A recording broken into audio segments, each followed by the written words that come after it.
반도체 매출액 14조 원. 이동전화 서비스 부문 19년 연속 국가 고객 만족도 1위. 고용 창출 100대 우수기업에 빛나는 그 이름 SK. SK그룹은 행복을 함께할 인재 채용을 위해 4가지 잠재력을 기대합니다. 창의적인 문제 해결력, 과감한 실행력, 개방적인 마인드와 최고의 전문성을 갖춘 SK 예비 인재가 되실 준비는 되셨나요? 잘생긴 잡정보센터가 알려드리는 SK그룹 공채 정보. 지금 시작합니다.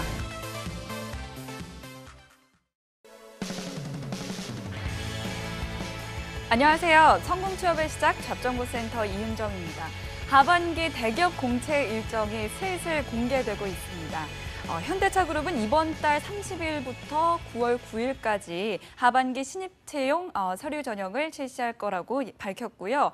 또 SK그룹과 LG그룹 등도 9월 초에 하반기 공채 일정이 시작될 예정이라고 합니다. 자, 2, 3주 정도 남은 것 같은데요. 정말 코앞으로 다가왔는데 그럴 때일수록 저희 잡정보센터에서 마련한 대기업 공채 특집이 취준생 여러분들이 정말 절실하게 필요할 것 같습니다.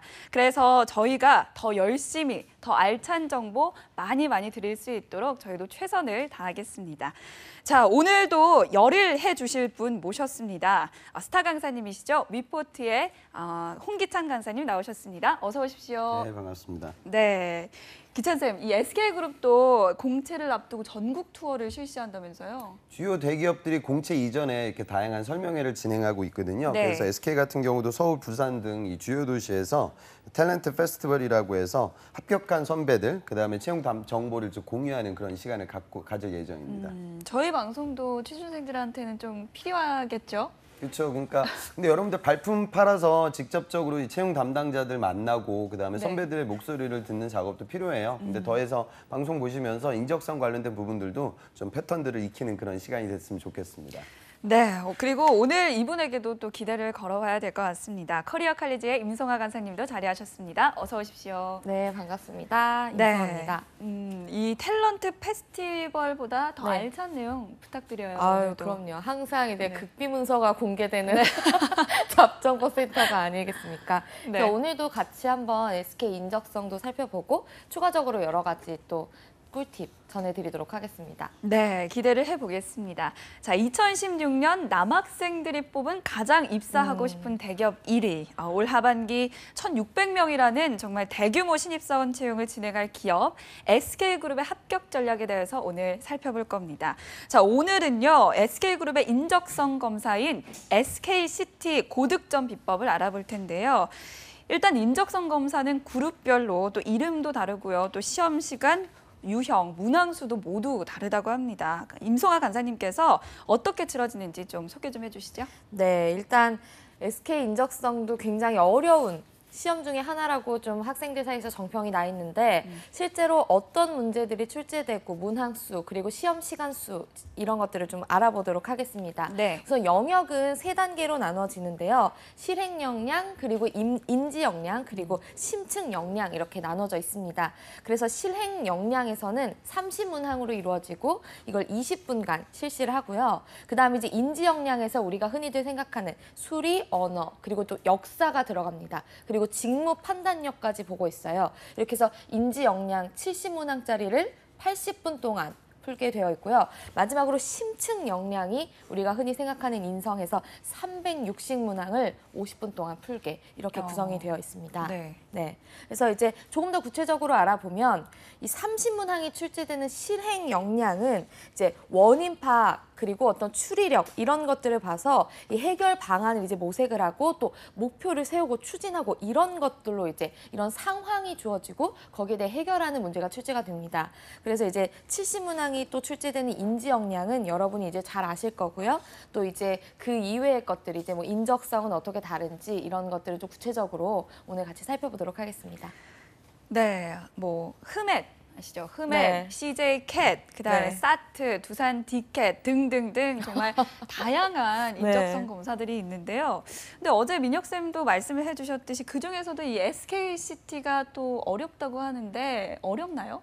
근데 요즘 기업들이 점점 좀 어려워지고 있어서 추리라든가 막 공각 지각 능력은 SK보다 더 어려운 기업들도 있어요. 그런데 네. SK 특징 중에 하나는 네. 아까도 이야기가 나왔지만 실행 역량이라고 해서 이제 비즈니스 상황 판단 관련된 그런 좀 특수한 유형들이 나오고요. 그다음에 네. 인지 역량에서 아주 독특한 건 수리, 그다음에 언어, 역사 이런 부분들은 다른 기업들도 출제가 되고 있는데 네. 직무 판단이라고 해서 각 직무별로 좀 필요한 어떤 상황을 주고 또 그런 개념들을 확인하기 위한 프로세스가 이루어지고 있기 때문에 평상시 내가 지원하는 직무에 대해서 좀 관심이 있었던 분들이 네. 더 쉽게 맞출 수 있는 그런 유형의 시험이다 이렇게 보시면 되겠습니다. 네, 아까 송아 쌤께서도 말씀해 주셨습니다만 인지 역량은 또 적성 검사와 비슷하고요. 또 네. 심층 역량은 인성 검사와 비슷하다고 하셨는데 그럼 실행 역량은 정체가 뭔가요?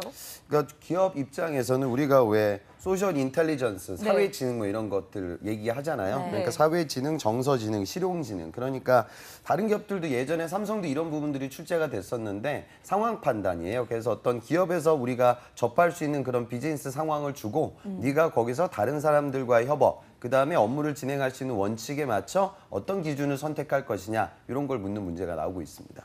그렇다면 이건 공부를 해도 이렇게 점수 고득점을 낼 수 있는 부분인가요? 이 부분은 뭐 공부해서 된다기보다 여러분들이 좀 조직 생활할 수 있는 어떤 원칙 같은 것들 네. 그런 부분들 좀 알고 있어야 되겠죠. 네, 그렇습니다. 뭐 공부해도 오르는 게 아닌 건가 봐요. 그렇죠. 네. 이게 그래서 이런 식이에요. 뭐 예를 들어서 뭐 과장님이 뭐 어떤 상황에서 뭐를 시켰는데 그러고 나서 부장님이 뭘 시켰다. 뭐 이런 것들 있잖아요. 네. 흔히 이제 인바스켓이라고도 부르는데 그런 거는 좀 이게 정말 이게 어떻게 살았냐 뭐 이런 문제라서 좀 이 부분은 좀 어렵게 느껴지실 수 있을 것 같습니다. 그렇다면 그 상황 판단 문제 예를 좀 들어볼 수 있을까요? 그러니까 아까 임종환 강사님이 이야기하신 그런 거예요. 뭐 너하고 바로 윗상사 대리가 어떤 업무를 맡겼다. 그런데 과장이 바로 연이어서 또 어떤 업무를 시켰고 네. 마지막에 우리 그룹의 그룹장인 부장님이 어떤 업무를 맡겼다. 그럼 너는 무슨 일부터 할 거냐 이렇게 물어봐요. 네. 그럼 이제 아이들이 그러거든요. 뭐 부장님이 제일 높은 사람이니까 부장님 일을 시켜야 한다. 네. 또 어떤 친구는 대리가 제일 오래 볼 사람이니까 대리가 시킨 일을 해야 된다. 뭐 이상한 소리 하는데 결국 기준점은 뭐냐면 시급한 일을 먼저 해야겠죠. 네. 그러면 내가 만약에 신입사원이라고 문제에서 가정을 하면 그 시급성을 객관화시켜서 판단하기가 어렵잖아요. 그럼 이제 뭐 어떤 상사한테 물어봐가서 의사결정을 받고 그거에 맞춰서 업무를 수행하게 될 거예요. 그래서 제가 좀 말씀드리고 싶은 부분은 그 기업에서 요구하고 있는 인재상의 덕목들이 기업들마다 다르긴 한데 통상적으로 우리가 원하는 건 조직 내부적으로 업무가 이루어지니까 조직 친화력을 갖고 있어야 되고 또 우리 요즘 윤리경의 큰 화두잖아요. 원칙은 지켜져야 되는 거죠. 그다음에 또 아무래도 대기업들이 채용이 이루어지다 보니까 친기업적인 성향의 질문들을 가끔 하는 그런 기업들도 있습니다. SK는 아닌데요. 그래서 네. 그런 좀 기업에서 요구하고 있는 인재상이 과연 무엇일까? 그리고 협업을 진행하는 과정에 있어서 나는 어떤 의사결정을 취해야 할까? 이런 부분들을 좀 생각하고 문제를 푸셨으면 좋겠습니다. 네, 알겠습니다. 자, 그렇다면 이번에는 인지 역량 부분을 한번 짚어볼게요. 인지 역량은 또 수리, 언어, 역사, 직무 판단 이렇게 세부적인 과목으로 네. 나뉘어져 있는데요. 이 중에서도 취준생들이 제일 중요하게 여길 과목은 어떤 게 있을까요? 그 SK가 지금 한국사 같은 경우에는 그다지 어렵게는 안 나와요. 그리고 출제 뭐 비중도 그다지 높지는 않고요. 그런데 네. 이제 언어하고 수리가 이제 결국 여러분들 좀 힘들게 만들 겁니다. 언어, 예전에는 수리. 좀 SK가 좀 쉽게 출제가 됐던 그 시대가 있었는데 네. 요즘 좀 난이도가 좀 올라가고 있고 시간이 좀 굉장히 타이트하게 진행이 돼요. 그다음에 언어 같은 경우도 다른 기업의 언어 파트보다는 지문이 좀 길기 때문에 속도감 있게 문제 푸는 연습을 좀 진행을 하셔야 됩니다. 네, 얼마나 타이트하게 시간이 배정됐나요? 그러니까 지금 아까도 뭐 보였지만 1분 이상의 시간임에 불구하고 시간 내에 다 풀지 못하는 것이 일반적이니까요. 네. 좀 빨리빨리 푸는 그런 연습들 진행해야겠죠. 근데 이게 네. 사실 요즘에는 인적성이다 뭐다 해서 너무 역사 파트가 딱 정해져 있기 때문에 학생들이 사실 한국사를 따야 되나 말아야 되나가 정말 고민이거든요. 네. 근데 개인적으로 이게 한국사를 따는 것이 좋다고 생각을 하시나요? 그러니까 저는 물론 당연히 따면 좋겠지만 이 그렇게 바쁜 생각해요. 순간에 다른 부분들도 같이 공부를 해야 되거든요. 그래서 공기업 관련돼서 내가 좀 내 전공이라든가 과거 노력이 있었다. 그래서 공기업이 한국사 자격증 가산점을 주는 기업들이 있거든요. 네. 그런 친구들이라고 하면 또 겸사겸사 준비를 할 수 있을 거예요. 그런데 뭐 LG 같은 경우도 한국사가 거의 홈페이지에 나와 있는 수준에서 출제가 되고 SK도 난이도가 그다지 높진 않아요. 그러니까 한국사 자격증을 취득할 때 공부해야 될 역사의 수준과 일반적인 민간 기업 적성에 나오는 한국사의 수준은 갭이 있거든요. 그래서 여러분들이 좀 공격까지 같이 생각한다고 하면 투자를 좀 하시고요. 아닌 분들이라고 하면 그냥 간단하게 한국사 정도만 개인적으로 정리를 해도 맞추는 데는 큰 어려움은 없을 겁니다. 네. 이게 또 SK도 직무 역량을 또 인적성에서부터 물어보니까 네. 이게 원래 학생들은 직무 역량이 없거든요. 아예 이게 뭐 인턴이라도 하면 모르겠지만 그러지 않은 친구들은 이게 직무 역량을 이렇게 가져가기가 쉽지가 않은데 자소서에서도 어려운 거를 인적성에서 또 하기가 어떻게 좀 접근을 해야 되는지 좀 근데 궁금할 것 이제 같아요. 그 SK에서 나오는 그 직무 관련된 부분은 아주 굉장히 어려운 걸 묻는 건 아니에요. 그러니까 네. 뭐 전자공학 전공한 친구들한테 맥스웰 방정식을 물어보는 것도 아니고 산업공학 전공한 친구들한테 다푸지 같은 이론을 물어보는 건 아니에요. 그건 면접장 가서 물어보겠죠. 그러니까 여기는 전공들이 어느 정도는 다 달라요. 그러니까 세부적으로 뭐 영업이라 경영이라든가 생산, 뭐 연구개발 이렇게 나눠서 문제가 출제되는데 아주 심도 깊은 개념을 묻는다기보다는 그 직무에 대해서 평상시 관심도가 있었던 분들이라고 하면 좀 능히 맞출 수 있는 수준이고요. 어떤 문제들은 지식이라기보다 그러니까 자료 해석 관련된 데이터를 여러분들한테 줘요. 그런데 그 자료가 어찌 보면 좀 NCS하고도 좀 비슷한데 내가 업무를 진행하면서 전혀 볼 수 없는 그런 형태의 데이터를 주는 것이 아니라 업무하고 좀 연결성을 갖고 있는 데이터를 주는 거죠. 그러니까 회로와 관련된 데이터, 생산 그 프로세스와 관련된 데이터 같은 걸 주고 이제 네가 문제를 맞춰봐라 이런 식으로 나오기 때문에 배경 지식이나 사전에 꼼꼼한 준비라기보다는 업에 대한 약간의 관심도만 갖고 있으면 능히 좀 접근할 수 있는 그 정도 수준입니다.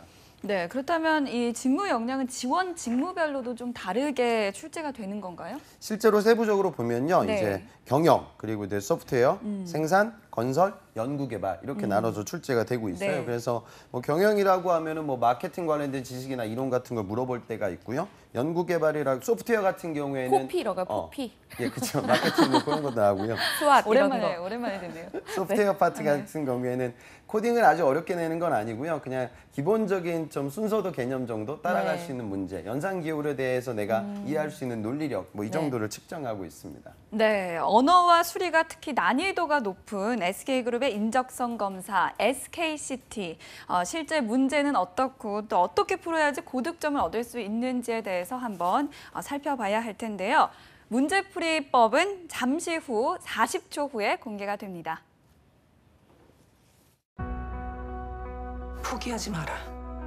좌절하지 마라. 경쟁에서 이겨라. 저는 이런 말 하고 싶진 않아요. 좌절할 수도, 포기할 수도 있죠. 경쟁에서 질 수도 있습니다. 저도 못 치는데 익숙한 선수인데 대신에 이런 말 하고 싶습니다. 괜찮아. 넌 잘하고 있어.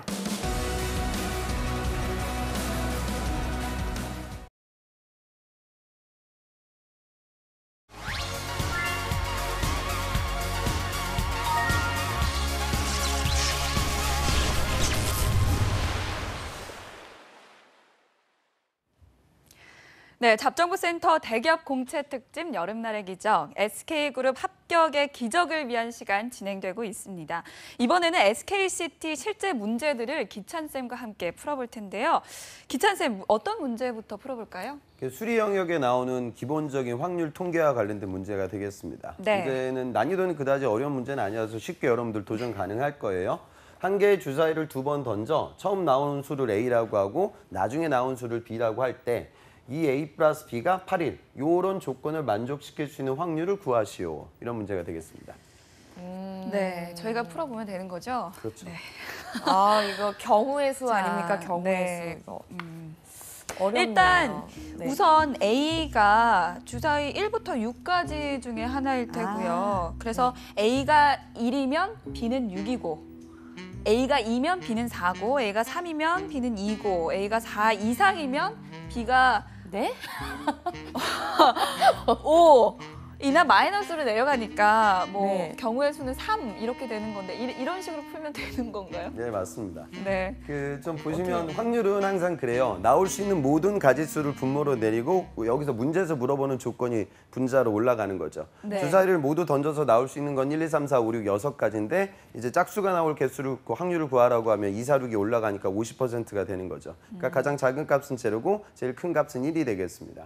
그러니까 결국에 여러분들은 우선 나올 수 있는 모든 가짓수를 생각을 해봐야 돼요. 2번 던진다고 했으니까 나올 수 있는 가짓수는 뭐 36가지가 되겠죠. 네. 66에 36이니까. 그러면 이 조건을 만족시킬 수 있는 건 A에다 1을 넣으면 B가 6이 나오고 A에다 2를 넣으면 B가 4가 나오고 네. A에다 3을 넣으면 B가 2가 나오고, 나오고. A가 4를 넣으면 그때부터는 안 나오죠. 그러니까 네. 나올 수 있는 가짓수는 좀 3가지밖에 없게 되겠죠.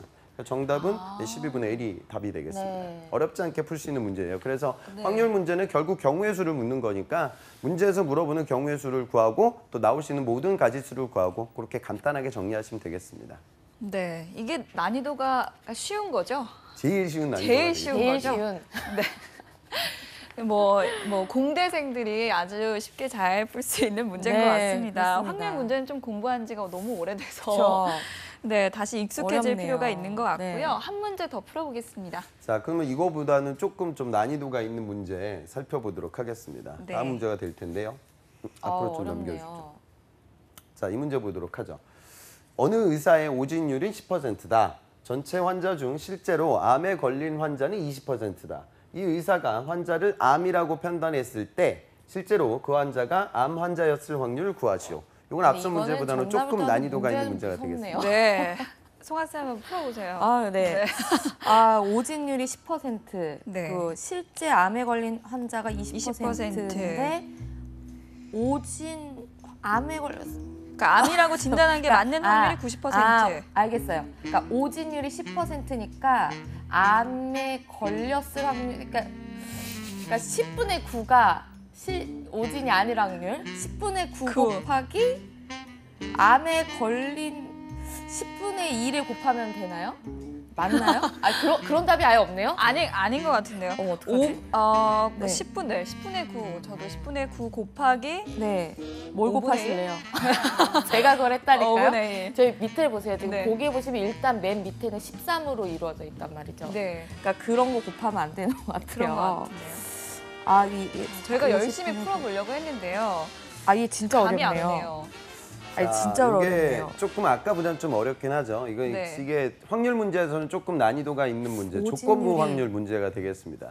조건부 확률이라는 건 여러분들 문제 접근 이렇게 하시면 돼요. 항상 어떤 조건을 줘요. 여기서 나와 있는 조건은 뭐냐면 의사가 환자를 암이라고 판단했을 때예요. 그러니까 이 조건부 확률 문제를 풀 때는 판단했을 그렇게 때요. 보시면 돼요. 여러분들 방송 보는 분들은 네. 어떤 조건을 뭐뭐라고 하는 경우 뭐뭐라고 했을 때 뭐뭐라고 하는 시 그 조건을 항상 분모로 내리도록 하세요. 그러니까 그 조건을 내리고 그다음에 그 문제에서 묻는 건 뭐냐면 결국 분모는 암 판정이 나올 수 있는 모든 확률이에요. 그다음에 그걸 분모로 내리고 우리가 문제에서 묻는 건 정말 실제로 환자가 암에 걸렸을 때 암 판정을 받았을 확률을 분자로 올리면 되는 거거든요. 실제 예, 그러면은 이렇게 생각하시면 돼요. 분모에 내려오는 건 네. 암 판정이 나올 확률입니다. 암 판정이 나올 수 있는 케이스는 2가지 경우가 있을 거예요. 첫 번째는 실제로 내가 정말로 암에 걸렸어요. 그 확률은 얼마죠? 0.2가 되겠죠?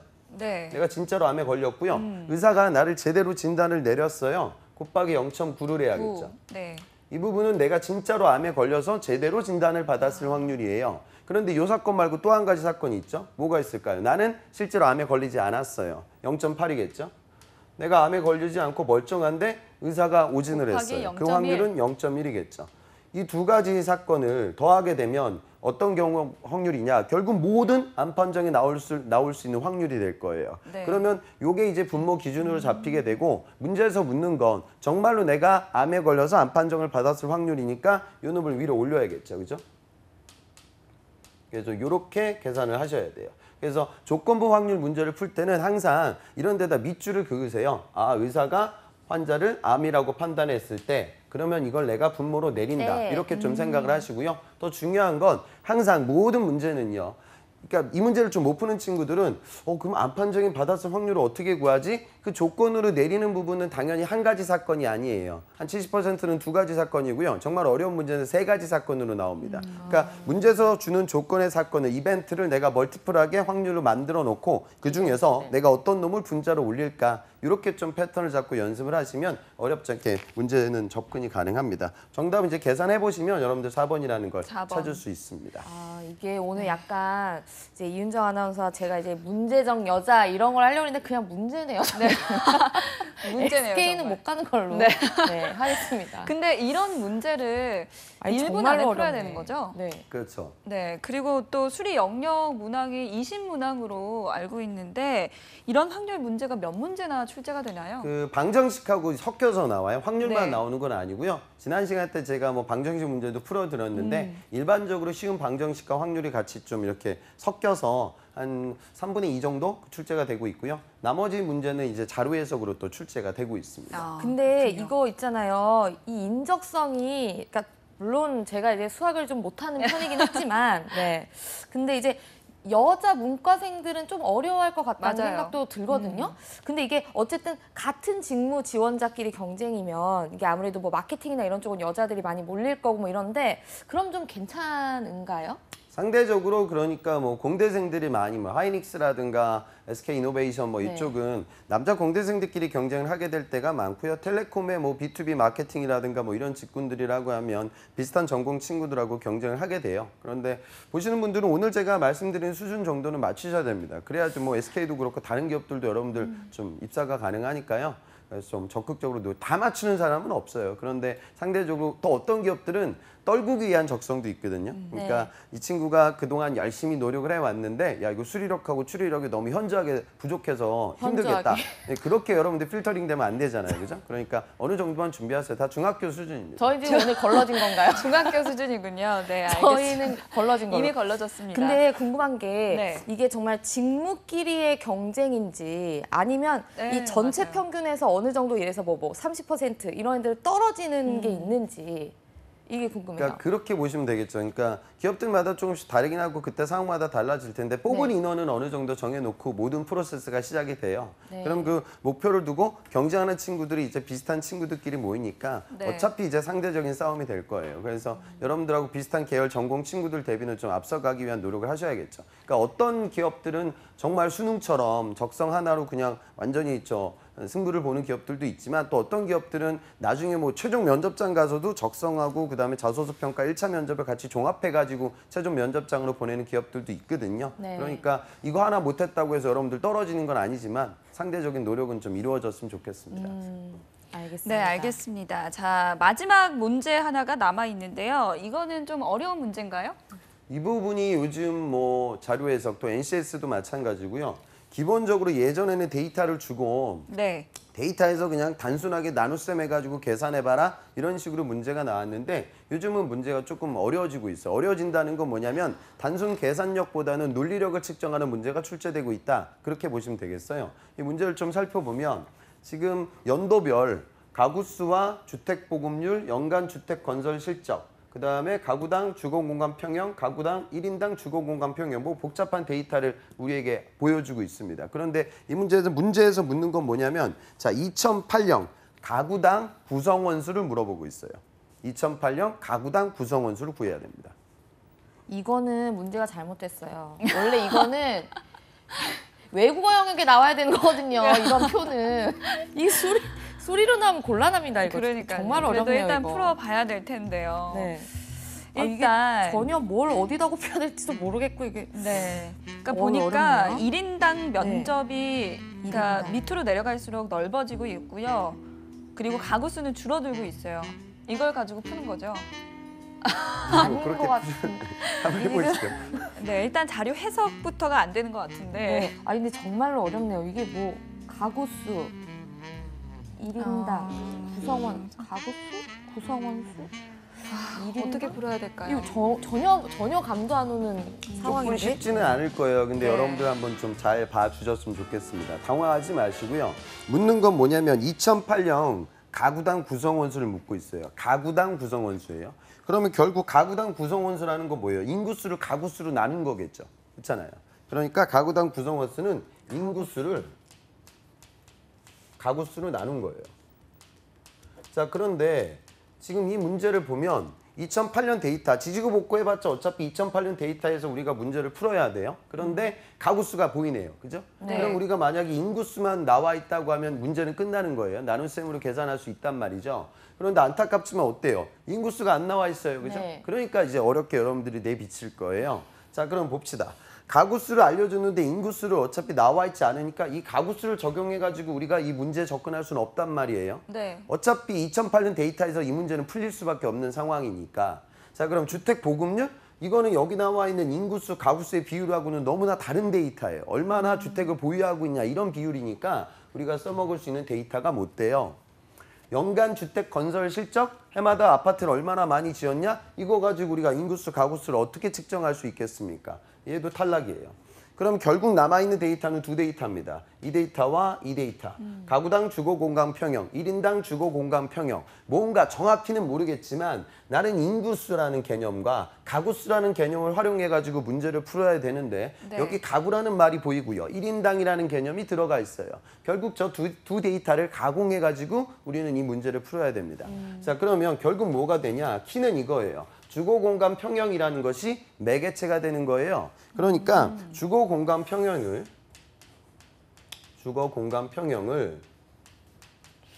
요거를 가구수로 나누고요. 그리고 주거 공간 평형을 이번에는 인구수로 나누는 거예요. 제가 이걸 글씨를 1분 잘 안에 쓰는데 풀 수 이게 아니, 지금 인구수로 나누는 거예요. 아니, 일단 주거 공간 네, 평형. 주거 공간 평형. 이게 메인이에요. 그러면 이게 나눗셈을 하면 어떻게 되죠? 이게 쭉쭉쭉 날아가면서 결국 이놈과 같은 값이 될 거예요. 네. 선생님, 이걸 어떻게 그렇게 쉽게 추론을 하죠? 네. 이건 제가 추론한 게 아니에요. 뭐예요? 이건 누가 한 가구당 주거 공간 평형이고요. 이건 네. 1인당 주거 공간 평형입니다. 다시 말해 이게 뭐다? 63.1이고요. 여기 나와 있는. 그다음에 이 밑에 건 뭐다? 1인당 주거 공간 평형 20.2죠. 결국 이 두 데이터를 활용해가지고 답을 구할 수 있는 문제예요. 핵심은 이렇게 보시면 돼요. 그러니까 이거보다 더 쉬운 개념은 이런 식의 문제입니다. 우리나라와 호주의 환율을 알려주고 우리나라와 미국의 환율을 알려주고 미국과 호주의 환율을 구해봐라. 나눗셈이거든요. 그러니까 여러분들은 항상 이것만 좀 기억하세요. 내가 시험장에 갔는데 뭘 물어보고 있는데 데이터가 안 보여. 그러면 8할 이상은 나누라는 소리예요. 그럼 나는 여기 있는 숫자 중에 도대체 어떤 놈으로 나눠야 할까? 요 고민만 하면 돼요. 그러면은 좀 여러분들이 당황하지 않고 문제 접근이 가능할 겁니다. 그런 부분들 좀 고려해서 연습을 진행해 보셨으면 좋겠어요. 요즘 네. 자료 이건 뭐 SK뿐만이 아니라 많은 기업에서 지금 자료 해석이 단순 계산 문제가 안 나오고 이런 식의 추론 문제들이 많이 나오고 있으니까 노력을 좀 해보셨으면 좋겠습니다. 아니, 근데 학생들이 주거 공간 건평이 뭔지를 아나요? 이게 정말 저는 아니 진짜로 저 당황스러워서 이게 풀 수가 있나? 이걸 푸나요 학생들이 실제로? 우리 사는 주거 공간 평형이죠. 예, 그 정도는 이제 아셔야죠. 보통 그 학생들이 이 문제를 얼마나 많이 네. 맞춰요? 이 문제는 많이들 틀려요. 많이 제가 틀리죠? 일부러 그래서 여러분들 이렇게 좀 사인을 네. 주기 위해서 보여드린 거니까 너무 당황하지 마세요. 네, 실제로 이건 알겠습니다. 저 공대생들도 많이 틀립니다. 네, 이 문제는 정말 만만치가 않은 것 네. 같은데요. SK그룹이 이 남학생이 가고 싶은 1위 기업으로 뽑혔잖아요. 네. 이 인적성 검사 문제 보고 여학생들은 다 마음을 접을 것 같은데 여학생들한테 한마디 말씀해 주시죠. 기찬 쌤. 네. 여러분들 이게 있어요. 그러니까 이건 진짜 농담이 아닌데 제 학생들도 여학생들의 특징이 뭐냐면 이게 좀 마인드 컨트롤도 중요해요. 그러니까 데이터를 네. 볼 때 뭔가 좀 풀 수 있다라는 개념으로 봐야 되는데 이제 못 푸는 친구들의 특징이 이거 뭐야, 이거 숫자 되게 많네, 뭐 이런 생각으로 이제 문제에 들어가면 진짜로 못 풀어요. 그러니까 자료 해석은 약간 자신감이 필요합니다. 그래서 공부하는 거예요. 그러니까 좀 문제집을 좀 풀어봐야 이게 내가 좀 맞출 수 있는 수준이구나. 이런 좀 마인드 컨트롤 여러분들 꼭 가지셨으면 좋겠습니다. 네, 알겠습니다. 제가 봤을 때는 아닌 문제는 빨리빨리 넘기는 것도 맞아요. 실력이에요. 아닌 것 그것도 같으면 용기 넘기세요. 있게. 네. 네. 여러분은 주거 공간 건평을 풀 수 없습니다. 알겠습니다. 자, 반대로요. 또 역사나 또 언어 같은 거는 공대생들이 또 어려워하는 네, 영역이잖아요. 또 SK그룹도 한국사 문제가 있다고 했으니까 네. 수준이 어느 정도인지 한번 살펴보면 좋을 것 같은데 네. 자, 조금 도전해 볼 만한 문제도 좀 보여주시죠. 자, 이 문제는 이제 SK 인적성 문제인데요. 보세요. 아래 문화유산이 출토된 곳으로 올바른 것은 결국 문화재와 그 문화재가 나온 장소를 고려하는 문제가 되겠습니다. 네. 저 말은 뭐죠? 저 말은 뭐죠? 아, 저는 저거는 알아요. 천마도. 그렇죠. 네. 천마총. 예, 천마총 안에 있는 천마도죠. 천마도. 예, 그래서 경주에 경주에 있는 있는 거 문화재가 아닌가요? 되겠죠. 네. 그러니까 경주는 이제 나가 되겠죠. 이 네. 문제는 그다지 아마 어렵지 않게 여러분들 접근이 가능할 거예요. 역사 수준을 좀 이렇게 보셨으면 좋겠어요. 그러니까 여러분들 우리 왜 예전에 우리 수학 공부할 때 처음에는 의욕에 불타올라가지고 맨날 집합만 공부했었잖아요.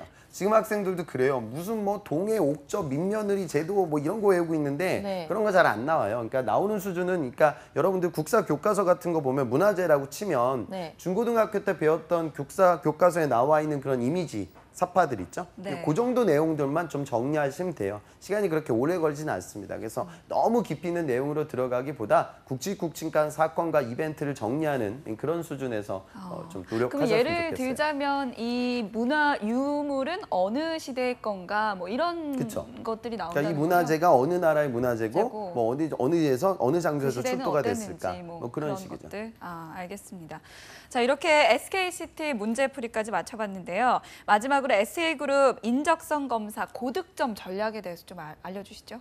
사실 뭐 언어라든가 수리, 역사 이런 부분들은 다른 기업들과 크게 다르지 않습니다. 네. 그래서 여러분들 SK가 서류 전형 패스를 장담할 수 있는 사람이 방송 보는 분들 중에 많지는 않을 거예요. 네. 그래서 통상적인 언어 수리 한국사 정도는 정리를 하시고요. 나중에 이제 여러분들이 또 서류가 합격이 되게 되면 아까 말씀드렸던 직무와 관련된 문제 패턴들이 약간 낯설 수 있으니까 네. 좀 문제집을 통해서 이런 식으로 문제들이 출제가 된다. 정답은 없지만. 그래서 그래도 좀 어느 정도 기출들을 본 상태에서 시험장에 가는 것과 여러분들이 거기서 독해하게 되면 조금 더 당황을 많이 하게 되실 거예요. 그래서 그 정도 수준으로 준비를 하셨으면 좋겠습니다. 기차 선생님, 근데 저 정말 궁금한 게 하나 있는데 이런 거예요. 예를 들어서 딱 학생들이 자기를 알잖아요. 이 인성 관련 문제인데, 그러니까 내가 봤을 때 나는 기업적인 뭐 조직적인 스타일은 아니야. 좀 약간 말하자면 사업가 같다고 해야 될까? 좀 그런 학생들이 조금 독립적이고 조금 개인적인.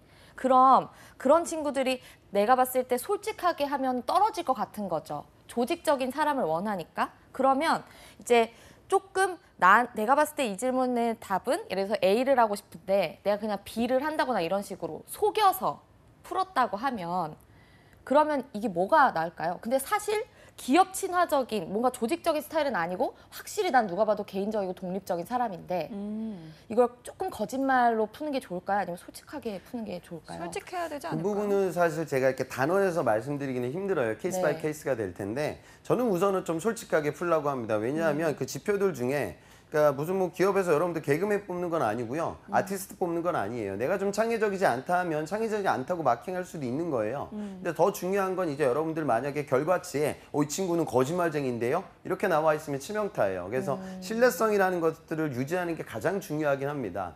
그런데 또 현실적으로 아까 질문 나왔듯이 그러니까 아주 기업에서 예민하게 반응하는 부분들이 있거든요. 어떤 네. 기업들은 갑자기 문제 풀다가 난데없이 무슨 뭐 오너 경영, 복수 노조, 친기업 정서 이런 걸 물어보는 기업들도 네. 과거에 있었고요. 아까 말씀드린 극단적인 개인주의를 너무 강조하게 되면 이 친구는 능력은 좋은데 여긴 회사예요. 혼자 일하는 곳이 아니고요. 조직에 좀 부합돼야지 업무를 진행할 수가 있죠. 그러니까 이 부분은 제가도 뭐 단언 드릴 수는 없지만 제일 중요한 건 우선 신뢰성을 유지해야 된다. 그런데 기업형 인재로 보이는 부분들은 생각을 해야 된다. 그러니까 저는 모르겠어요. 일반적인 커먼센스 안에서 생각을 하셨으면 좋겠어요. 우리가 살면서 법을 지키면서 살죠. 우리가 룰을 지키는 이유는 뭐죠? 룰을 지키는 게 나한테 좋으니까 지키는 걸 거예요. 네. 그다음에 우리가 조직에 희생을 하는 이유는 뭐죠? 조직이 잘 돼야 내가 잘 되니까 희생을 하는 거겠죠. 그러니까 일반적인 조직 생활의 범주의 테두리 내에 있는 일반 상식들이 있는데 그런 부분들을 조금은 생각을 해보셨으면 좋겠어요. 그러니까 군대에 갔다 온 남학생들이나 장교 출신들이 이런 부분들을 어느 정도 조직 생활을 해봤기 때문에 잘 아는데 여성 구직자들이 또 이런 부분들에 대한 어려운 부분들이 있으니까 주변 지인들하고 한번 이야기도 좀 나눠보는 것도 약간의 팁이 될 것 같습니다. 알겠습니다. 자, 지금까지 SKCT 고득점 비법과 문제풀이 함께 해봤습니다. 오늘 도움 말씀 주신 위포트의 홍기찬 강사님 고맙습니다. 네, 그리고 오늘도 수고해주신 커리어 칼리제 임성아 강사님도 고맙습니다. 네, 감사합니다.